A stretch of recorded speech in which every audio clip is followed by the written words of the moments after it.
Hello everyone, আসসালামু আলাইকুম। এই গরমে কাঁচা আমের জুস রেসিপি আপনাদের জন্য নিয়ে এলাম। ঠান্ডা, ঠান্ডা এই জুস গরমে কিন্তু খেতে দারুণ।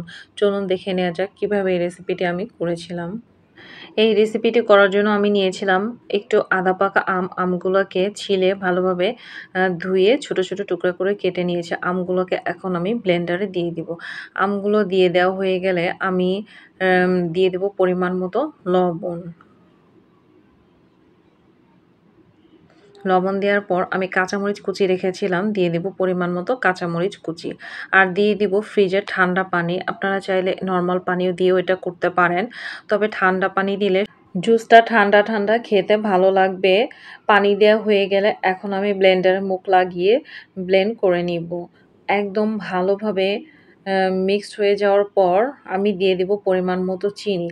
আমি ১.৫ কাপের মতো চিনি দিয়েছিলাম। চিনিটা আপনারা আপনাদের পরিমাণ মতো দিয়ে দিবেন। কেউ চিনি কম বেশি খেতে পারে, সে অনুযায়ী দিয়ে আরেকটু ব্লেন্ড করে নিব। আমার আমের জুসটা রেডি হয়ে গেছে। এখন আমি গ্লাসে ঢেলে নিব।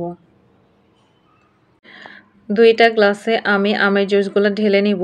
আমের জুসগুলোকে একবারে আমি ব্লেন্ড না করে ২-১ টুকরা রেখেছিলাম আস্তে, আস্তে, তাহলে খেতে ভালো লাগবে। এরপর আমি দিয়ে দিব বরফ কুচি। আপনারা চাইলে বরফ কুচিটা ব্লেন্ড করার সময় দিয়ে দিতে পারেন। এরপরে পুদিনা পাতা দিয়ে আমি পরিবেশন করব। আপনারা চাইলে পুদিনা পাতাটা ব্লেন্ড করার সময়ও দিয়ে দিতে পারেন। তো আমার এই ঠান্ডা, ঠান্ডা কাঁচা আমের জুস রেসিপিটি কেমন লাগলো কমেন্ট করতে ভুলবেন না। আর রেসিপিটি ভালো লাগলে শেয়ার দিয়ে সাথেই থাকবেন। প্রতিদিনের নতুন, নতুন ভিডিও পেতে চ্যানেলটি ভিজিট করতে ভুলবেন না। এই গরমে সুস্থ থাকতে হলে বেশি, বেশি জুস খেতে হবে, পানি খেতে হবে। আর আমার ভিডিওগুলো যদি আপনাদের ভালো লেগে থাকে, আমার চ্যানেলটিতে একটি লাইক দিবেন এবং সাবস্ক্রাইব করতে ভুলবেন না। প্রতিদিনের নতুন, নতুন ভিডিও পেতে আমার চ্যানেলটি ভিজিট করতে ভুলবেন না। আল্লাহ হাফেজ।